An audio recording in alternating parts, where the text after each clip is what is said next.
네, 다음 소식 전해드립니다. 윤석열 정부의 첫 번째 부동산 대책이 오늘 공개됐습니다. 분양가 상한제를 개선하고 세부담을 낮춰주는 방안이 추진됩니다. 먼저 전민정 기자가 그 의미를 알아봤습니다. 정부가 이번에 내놓은 부동산 시장 정상화 방안은 공급 확대를 위한 걸림돌인 분양가 규제를 손질하는 데 초점이 맞춰져 있습니다. 핵심은 분양가 상한제와 고분양가 심사제 개편입니다. 서민 주거 안정을 위한 부동산 시장 정상화 과제도 역점 추진하겠습니다. 분양가 상한제의 가격 산정 기준을 합리적으로 조정하여 주택 공급을 촉진하고 분양가 상한제는 주택가격 안정을 위해 택지비와 건축비, 가산비를 모두 더한 금액 이하로 분양가를 제한하는 제도인데 그동안 업계에선 재건축, 재개발과 같은 정비 사업을 추진할 때 필수적으로 발생하는 비용이 제대로 가산비에 반영되지 않아 현실화가 필요하다는 지적이 꾸준히 제기되었습니다. 정부는 이에 분양가를 산정할 때 세입자 주거 이전비와 영업 손실 보상비, 거주자 이주비에 대한 대출 이자 등을 필수 경비로 인정해 주기로 했습니다. 최근 원자재값 상승으로 인한 건설사의 공급난 해소를 위해 공사비도 현실화합니다.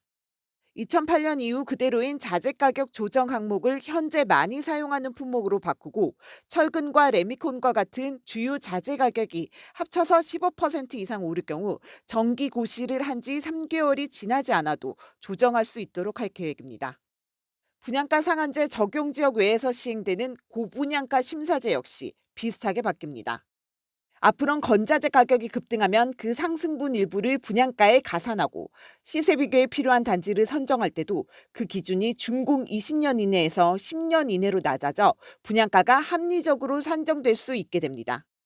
이번 개선안으로 분양가가 최대 4%까지 오를 것이라는 게 정부의 기대.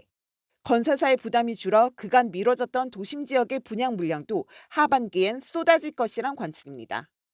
이와 함께 정부는 근본적인 주택시장 안정을 위해 오는 9월까지 청년 맞춤형 주거 지원과 주택 250만 호 공급에 대한 로드맵도 내놓기로 했습니다.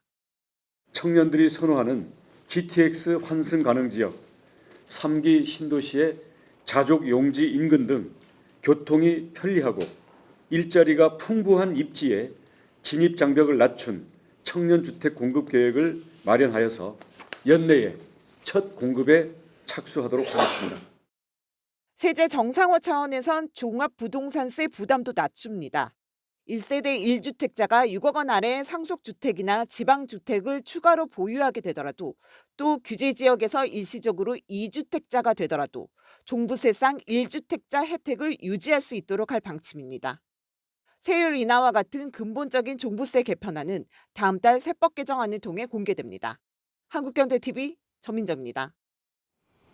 정부의 이번 분양가 상한제 개편으로 분양가 상승이 예고되고 있습니다. 원자재가 상승으로 부담을 겪고 있는 건설사들에게는 단비 같은 소식이라고 하는데 산업부 방서우 기자와 들여다보겠습니다. 방 기자, 이게 건설사들한테 그동안 분양가가 그렇게 큰 문제였습니까?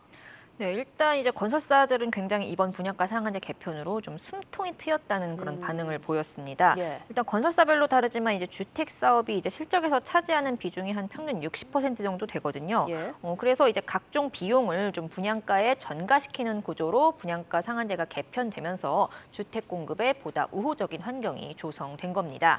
이 분양가 상한제가 이제 기존 분양가 상한제가 아무래도 새 아파트 가격을 누르는 데 중점을 두다 보니까 집값 안정이라는 당초 목적과 달리 오히려 분양을 미루는 구실로 전락을 했고, 이런 부작용은 또 레미콘이나 철근 같은 자재 가격이 급등한 상황을 제대로 반영하지 못하는 올해 들어 더욱 심화됐습니다.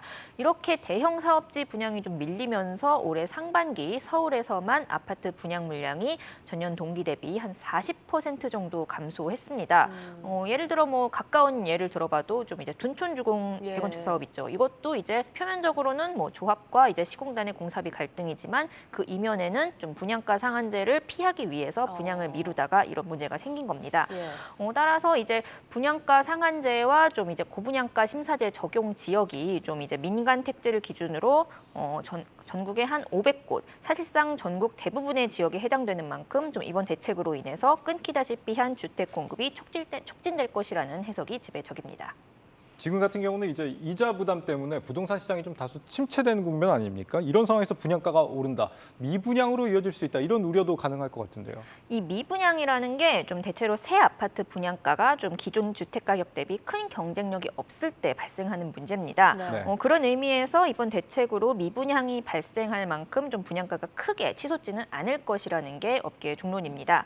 국토부 시뮬레이션에 따르면 이제 철근이나 레미콘 가격이 이제 도합 한 15% 정도 오른 상황에서 좀 이런 뭐 조합원 이주비나 이런 것들을 최대한 가산비에 반영을 했을 때 정비사업장 분양가가 1.5%에서 최대 4% 상승하는 효과가 있었습니다. 이제 물가 상승률이 한 4.7%인 점을 감안하면 뭐 최대로 올라도 물가 상승률에는 미치지 못하는 거죠. 예. 또 이제 건설업계 전반적으로 원가율이 오르면서 한 영업이익이 1% 정도 이상 깎이고 있는데 이런 상황을 감안하면 이제 악화된 수익성을 일부 만회하는 수준으로 분양가가 오르는 셈이고요. 또 반대로 자재 수급 여건이 개선되면서 가격이 내려간다면 또 건설사 원가 부담이 줄 것이고 따라서 분양가에 미치는 영향도 미미할 것이라는 전망입니다. 그러니까 마진이 늘어난다기보다는 그냥 최근에 비싸진 자재값을 반영하는 수준이다 이거네요. 네. 4% 오르는 거면 여전히 이제 새 집 분양가가 주변 집값보다 더 싸다는 말이 되기 때문에 이게 이제 매수 수요가 꺾일 정도는 아니다, 이런 얘기 같습니다. 이번 대책으로 이 주택 공급이 늘어난다면 수혜를 보는 건설사가 있겠죠. 어디가 예상이 됩니까? 일단 증권가에서는 이제 건설업종 전체에 대해서 좀 2분기 실적을 바닥으로 좀 앞으로 실적을 회복할 것이라는 전망을 내놨습니다. 다만 이번 대책이 약간 정비 사업장에 주로 적용되는 만큼 좀 이제 현대건설을 최선호주로 꼽는 증권가들이 많았는데요. 예. 이제 정비 사업을 포함한 올해 분양 예정 물량이 한 3만 가구 정도로 이제 상장 건설사 중에서 굉장히 가장 많고요. 또 이 목표치를 달성하는 속도도 현재 가장 빠른 곳이 현대건설입니다. 네. 또 이제 앞으로 한 3년에서 4년 뒤 실적에 반영될 정비사업 관련 일감도 현재로선 가장 많이 확보한 것으로 파악이 되는데요. 이제 사업별로 조금은 다르겠지만 이제 리모델링의 경우 수주 시점부터 최소 2년 뒤, 또 재개발과 재건축은 한 3년에서 4년 뒤부터 실적에 반영될 수 있는데 이런 정비 사업을 상반기에만 이제 7조 원가량 수주했습니다. 물량을 이미 많이 확보했고 또 공급만 제때 이루어진다면 실적 성장은 어렵지 않을 것이라는 분석입니다. 네, 잘 들었습니다. 산업부 방서후 기자였습니다.